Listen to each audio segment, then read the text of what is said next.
To my new blog. কেমন আছো তোমরা সবাই? আশা করছি অনেক ভালো আছো, আমিও ভীষণ ভালো আছি। আমি পূজা, আমার আরও একটা নতুন ভিডিওতে তোমাদের অনেক স্বাগত, অনেক ভালোবাসা। তো প্রথমেই বলছি শুভ বিজয়া, বলতে একদমই ইচ্ছা করছে না, কিন্তু তোমাদের তো বলতেই হবে, তাই না বলো? এটা তো বলতেই হবে, না হলে কি সূচনা হবে কি করে? বিজয়া তো বলতেই হবে, বিজয়া হলেই তবেই না আবার মহালয়া, আবার সূচনা, দেবীপক্ষের শুরু, তবেই তো হবে। তো ওইদিকে দেখতে পাচ্ছ বোন একদম লাল টুকটুকে একটা শাড়ি পরেছে, আর আমি একদম নর্মাল একটা শাড়ি পরেছি, বুঝলি? তো এই একটা ব্যাপার। তো কয়েকদিন পর তোমরা দেখতেই পেয়েছো সুন্দর করে সাজন গোজন করে ব্লগ ছেড়েছি। আজকে একদম নর্মালভাবে একটা, মানে একদম নর্মাল সেরেছি। আর আমার বাপি মা সবাই এসেছে, আর আজকে একটা আমার জন্য স্পেশাল দিন। তো তোমরা সেটা কেন বুঝেই গেছো, অলরেডি বলতে লাগবে না আমার। তো যাই হোক, চলো। এই যে আজকে দেখতেই পাচ্ছ তোমরা, একদম নর্মাল একটা আমি শাড়ি পরেছি।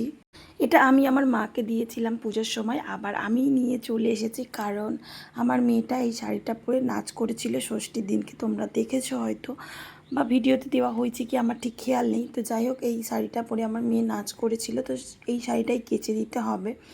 তো এই কারণেই কিন্তু একদম নর্মালি শাড়ি পরেছি, বুঝলে তো।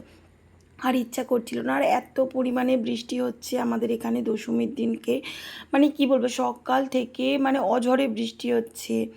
তো এইরকম যদি পুজোতে হতো না, তাহলে যে কি হতো তার নেই ঠিক। রাস্তাঘাট দেখতে পাচ্ছ পুরো ভিজে হয়ে আছে, মানে প্রচুর বৃষ্টি হচ্ছে। তারপর যে ঠাকুর নামাবে সেই সময়ও পর্যন্ত বৃষ্টি হচ্ছে, এই কারণে ঠাকুর কিন্তু প্যান্ডেলের মধ্যেই রাখা হয়েছিল যাতে না ভেজে। তো আজকে দিনটাই লাস্ট, এত লাইট, এত মাইক, এত আনন্দ, আজকে দিনটাই লাস্ট। তো অনেক জায়গায় কিন্তু আজকে বিসর্জন হয়নি, আমাদেরও বলেছিল কি দশমীর দিন বিসর্জন করব না, তার পরের দিনকে মানে একাদশীর দিনকে বিসর্জন করার এরকম একটা প্ল্যানিং চলছিল, বাট পারমিশন আমরা পাইনি। আগে থেকে হয়তো পারমিশন করালে যদিও বা পেতাম, তো এখন আর কি পাওয়া হয়নি। তো যাই হোক, এই যে দেখতেই পাচ্ছ, এই মানে কালকে থেকে আর এমন লাইট, মানে এমন আলো আর থাকবে না, তাই না বলো? এমনিতেই দেখো রাস্তাগুলো পুরো অন্ধকার হয়ে গেছে, কারণ সকাল থেকেই দেখছি কি ওরা আর কি খোলাখুলি আরম্ভ করে দিয়েছে, মানে লাইটের কিছু কিছু অংশ সব খুলে নিয়েছে, ঠিক আছে, যেগুলো আর কি প্রয়োজন নেই সেগুলো খোলা হয়ে গেছে। এবারে রাস্তায় সবাই নাচানাচি করবে, বুঝতেই পারছো বিসর্জন মানে একটা অন্যরকম আমেজ। তো সেটাই আর কি। তো এখানে আমার হাজব্যান্ড আমার ওই যে চাবি রাখতে যাচ্ছে, বুঝলে তো। তো যাই হোক, আর এই যে গেটটা করেছিল, এই গেটটা কিন্তু প্রপারই লোহার স্ট্রাকচার দিয়ে করেছিল, তার উপরে আলো আলো। আর হ্যাঁ, হাজব্যান্ড কিন্তু চাবি রাখতে যাচ্ছিলাম, ভুলে গেছিলাম। তো হাজব্যান্ড যাচ্ছিল ফুচকা খেতে। এবারে আমি তো আর কি ফুচকা খাবো না, আমার ফুচকা খেলে শরীর খারাপ হয়, তো আমি দুটো কি একটা শুকনো ফুচকা খেয়েছি, বুঝলে। কেন জানি না, মেয়েরা দেখবে ফুচকা খেতে ভালোবাসে, আর আমার ফুচকা খেলেই শরীর খারাপ হয়ে যায়। কেন এমন হয় কি জানি বাবা, আর জানি না। তো আমারই বোধহয় ফুচকা খেলে শরীর খারাপ হয়, আমি পৃথিবীতে একটাই মেয়ে রয়েছি। তো যাই হোক, এইখানে এই যে দেখতেই পাচ্ছ চলে এসেছি, আর এই যে আমার বান্ধবীর সাথে একটা দেখা হয়ে গেছে, মানে আমার মেয়ের সঙ্গে নাচের ক্লাসে যাই, তো সেখানেই দেখা হয়ে গিয়েছিল।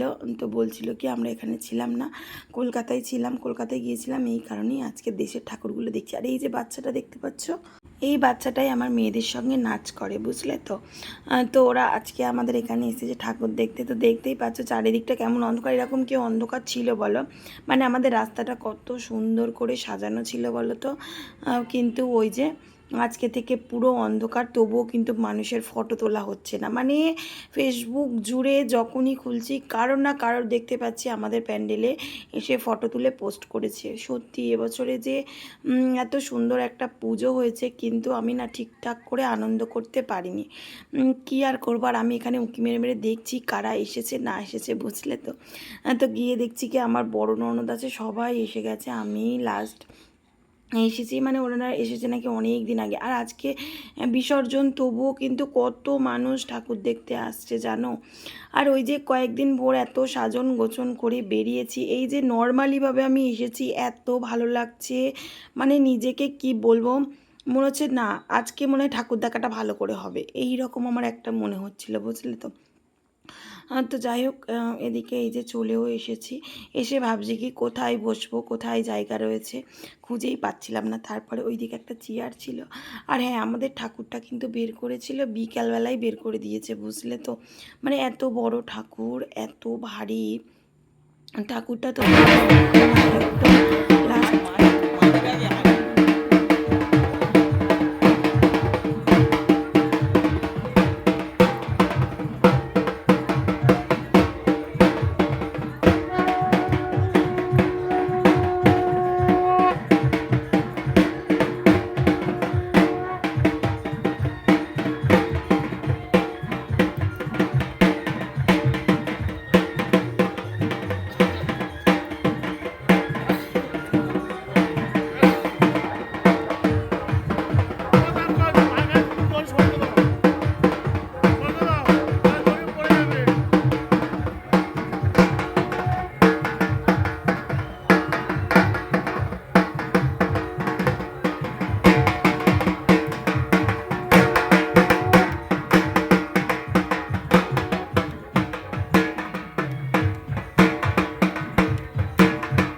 তো ঠাকুরটা যখন আর কি মণ্ডপ থেকে নিচে নামাই তখন কিন্তু আমি ছিলাম না, আমি দেখিনি যে কিভাবে ওরা কষ্ট করে নামিয়েছে। হ্যাঁ, তবে মানে কি বলবো, যখন আর কি নিয়ে যাই ঠাকুরটাকে বিসর্জনের দিকে পুকুর ঘাটের দিকে, তো সেই সময়টা তোমাদের সঙ্গে শেয়ার করব, তোমরা স্কিপ না করে দেখতে থাকো যে ওরা কি কষ্ট করে মানে কতজন মিলে ঠাকুরটা নিয়ে গেছে। আমাদের তো এত বড় ঠাকুর হয়নি আগে কোনো দিন, হতো মানে এত বড় না, ছোট্ট, একটু ছোটো এর থেকে, ঠিক আছে, তো নিয়ে যেতে কোনো প্রবলেম হয়নি। তো এবছরে এত বড় ঠাকুর হয়ে গেছে, তো যে কারণে আর কি প্রবলেম হচ্ছিল। তবে অন্যান্য বছর না 5জন করেই বরণ করে জানো, তো এবছরে 3জন আর কি বরণ করছে। মাঝখানের জন বড় মা, তার পাশে যে লাল পাড় শাড়ি ওটা ছিল মেজো মা, আর ওটা একটা পাড়ার কাকিমা। তো এখানে এই যে সিঁদুর খেলার একদম মানে যেটা বিজয়ের আর কি মেন পার্ট আর কি সিঁদুর খেলা, তাই না বলো? তো এই যে সবাই একে একে লাইন দিয়ে দিয়েছে সিঁদুর খেলার জন্যে। আর এত ভিড় ছিল, আমরা দেখো সব জায়গা মিলে বসেছিলাম, বলছিলাম কি দাঁড়া লাস্টে একদম লাস্টে সিঁদুর দেবো, তো সেই কারণেই সবাই মিলে বসেছিলাম। তো এখানে যেমন সিঁদুর খেলার আর কি কম্পিটিশান চলছে, তেমন ফটো তোলারও কম্পিটিশান শুরু হয়ে গেছে, বুঝলে তো, কে কত আর কি ফটো তুলতে পারে। মানুষ এত ফটো তুলেছে মানে তোমাদেরকে কি বলবো। তারপরে যেহেতু নাকি 50 বছর, এই কারণে নাকি অনেক আবির এনেছে, প্রত্যেকের হাতে কিন্তু আবির দিয়ে দিয়েছিল। ঠিক আছে, আমরা যেতে এক প্যাকেট করে, যে প্যাকেট প্যাকেট দেখো আবির, এই প্যাকেটগুলোই দেওয়া হয়েছিল। তো যাই হোক, এই যে আর আমার মেয়ে আর আমার বোনের মেয়ে দেখো দুজনে আবির মেখে পুরো ভূত হয়ে গেছে। আমার মেয়ে আমার বাপিদের সঙ্গে ওই যা বেরিয়েছে, ও আর ঘরে ঢোকেনি, যে ওকে একটু চেঞ্জ করিয়ে ভালো জামা কাপড় পরাবো সেটারও মানে সুযোগ দেয়নি। আর এদিকে দেখো অলরেডি বৃষ্টি পড়ছে, দেখতে পাচ্ছ এত বৃষ্টি হয়েছে, মানে কি বলবো, ঠাকুর বরণ হচ্ছে সেই সময় মানে এত জোরে বৃষ্টি এসেছে, ভাগ্যিস আমাদের বাইরে আর কি ঠাকুর নিয়ে যায়নি। কাদাতে এরা নাচ করছে শুধু দেখো, মানে কি বলবো কি কাদা, যেখানে আমার মেয়েরা আর কি নাচ করেছিল। এই যে স্টেজ দেখতে পাচ্ছ, ওই স্টেজের সামনের অবস্থাটা শুধু দেখো, মানে কি বলবো এত কাদা। আর এই যে আমার বোন এদিকে চলেছে সিঁদুর খেলতে। তো জানোই এটাও আমার একটা বোন, মানে আমার কাকুর মেয়ে, আমার সেজ কাকুর মেয়ে। তো ওই যে দেখতে পেলে আর কি সিঁদুর দিয়ে একদম নিয়ে পড়ছে। আর এই যে মুয়ে উঠে সিঁদুর দেওয়া, মানে কি বলবো, এত ভয় লাগে না মইটা, মানে হয়তো পড়বো না তবুও কিন্তু কেমন একটা ভয় লাগে। আর এবছরে তো অনেকটা বড় ঠাকুর, আরও উঁচুতের দিকে উঠতে হচ্ছে, এই কারণে আর কি আরও বেশি ভয় লাগছিল জানো তো।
সব এক জায়গায় এক জায়গায়।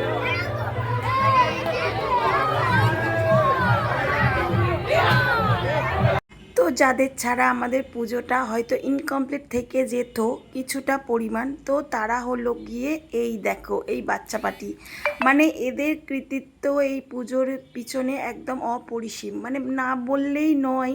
মানে এরা যে কি ভীষণ খাটাখাটনি করেছে সেটা আমরা দেখেছি।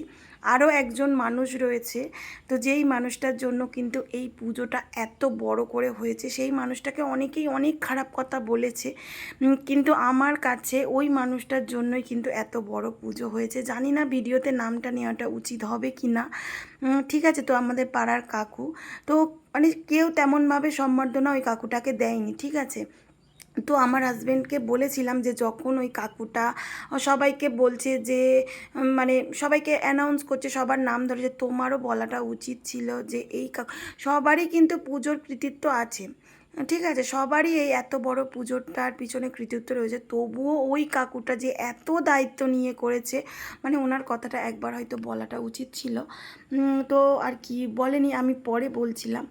তো যাই হোক, আমি নামটা নিলাম না, অনেকে যারা আমার ভিডিও দেখবে তারা হয়তো বুঝতে পারবে, তো আর তেমন করে আমি নাম নিলাম না, বুঝলে তো। এবার অনেক পাড়ার মানুষরা রয়েছে যারা দেখবে, আবার বলবে বেশি বেশি, তো এই কারণে নামটা নিলাম না, অনেকে আছো বুঝে যাবে। তো কি বলবো, নামটা নিলে হয়তো আমার খুব ভালো লাগতো, কিন্তু আমি নিতে পারলাম না পার্সোনালি। তো যাই হোক, এখানে এই যে দেখতে পাচ্ছ একটু নাচ করছিলাম, আমার হাজব্যান্ড বারবার করে বলছে কি তুমি অত নিয়েছো না, নাচ করো না, পেটে ব্যথা হয়ে যাবে, কিন্তু কি করব, থাকতে পারছিলাম না, বুঝলে তো। খুব মজা করতে ইচ্ছা করছিল খুব। তার এই যে দেখো এদিকে আমার হাজব্যান্ড লাস্টে প্রণাম করতে চলে এসেছে, বুঝলে, মানে সবার লাস্টে মা বাবা আর মেয়ে প্রণাম করছে। দেখো আমার মেয়ে কিন্তু একবার প্রণাম করে গেছে, আবার এই দেখো জুতো পরে রয়েছে, তাহলে কি বলবে মেয়েকে, কতবার করে বললাম জুতোটা খুলতে। এই যে এবারে হচ্ছে কি বিসর্জন করবে আর কি, মানে যে কারণে নিয়ে যাবে, অনেক কষ্ট করে আর কি তোলা হয়েছিল মাকে, সেটা তোমাদেরকে ভিডিওতে দেখাতে পারিনি। তো এবারে আর কি নিরঞ্জন হবে, খুব মন খারাপ, বুঝতেই পারছো যে আমাদের বাড়ি সামনেই একদম পুজো। তো এই যে মানে কি বলবো, এত মন খারাপ, আজকে বিকেলে যখন আর কি চুলোর বারান্দায় এসেছি, মানে ভাবছিলাম কি কালকে থেকে আর এমন লাইট এমন গান বাজনা কিছু শুনতে পাবো না, পুরো মাঠ অন্ধকার হয়ে যাবে। তো সেই যেই দেখো ওই যে সব ভাইরা ভাইরা এসেছে, দেখতে পাচ্ছ, এবারে সব নিয়ে যাবে। মায়েরও হয়তো মন খারাপ, বুঝলে, যে আমাদের ছেড়ে চলে যাচ্ছে। এই যে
দেখো কি অবস্থা, করে যে এরা কষ্ট করে ঠাকুরটাকে নিয়ে যাবে ওরাই জানে না।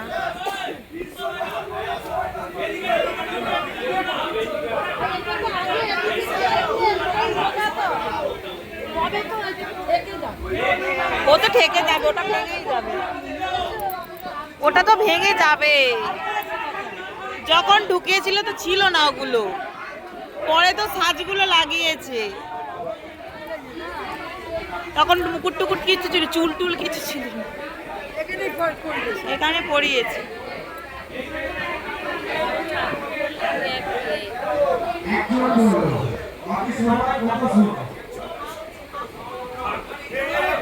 দুর্গা মা কি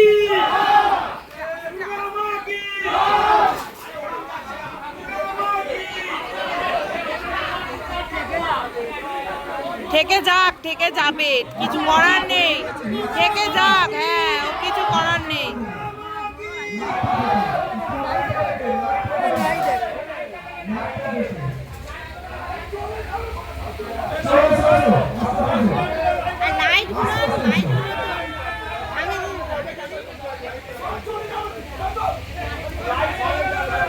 লাইট লাগবে না।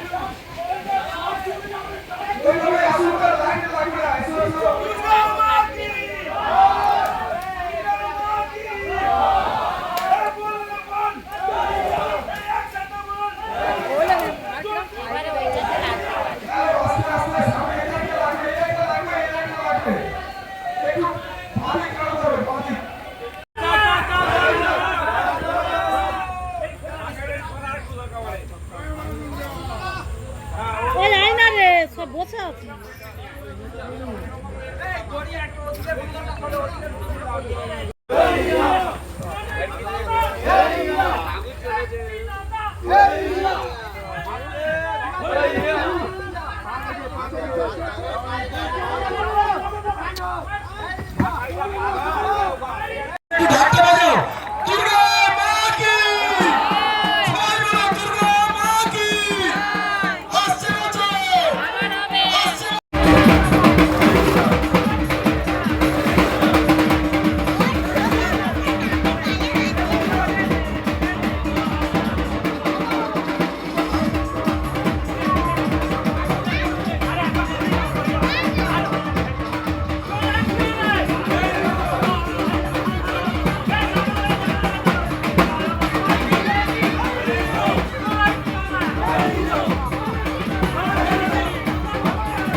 দেখতে পেলে তো কিভাবে ঠাকুর নামানো হলো, কিভাবে মানে ওই মণ্ডপ থেকে একদম ঘাটের ধারে নিয়ে আসা হলো, মানে আমাদের মন্দিরের সামনে নিয়ে আসা হলো। মানে ওরা যে কি কষ্ট করে নিয়ে এসেছিল, তারপরে লাস্ট একটা গান চালিয়েছিল, মেয়েদের নাচ করতে বলছিল। এ দেখো, আমি যদি এখানে নাচ করতাম না, অনেকেই নাচটা করতো, মানে আমাদের পাড়ার বউয়েরা, বুঝলে তো। মেন কথা, আমি তো যেতে পারছি না, ঠিক আছে, মানে কি বলবো, পেটে একটু ব্যথা ব্যথা রয়েছে, আমি তো ঠিক মতো যেতে পারছি না। আমি যদি এখানে নাচ করতাম না, অনেকেই এসে এখানে নাচ করতো, বুঝলে, সবাইকে টেনে টেনে আনতাম। কিন্তু ওই যে কিছু করার নেই, মা দুর্গা পিছু টেনে রয়েছে আমাকে, যে তুই বসে থাক, তুই যাস না, তোর শরীর খারাপ, তোর ভুলে গেলে চলবে না। তো যাই হোক, এবারে একের পর এক সব ঠাকুরগুলোকে আর কি নিয়ে যাওয়া হবে মানে ঘাটের দিকে। তো এত মন খারাপ হচ্ছে বন্ধুরা, কি বলবো, কালকে থেকে আবার সেই ঘরবন্দি জীবন, আবার সেই একঘেয়েমি রুটিন, রান্না করো, খাও, ঘুমাও, এই ছেলে মেয়েকে পড়াও, স্কুলে নিয়ে যাও, এই। তারপরে মেয়ের তো আবার পরীক্ষা এসে গেল, ফাইনাল এক্সাম, তার পিছনে খাটাখাটনি করো।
এই চল এই যে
এমন কিছু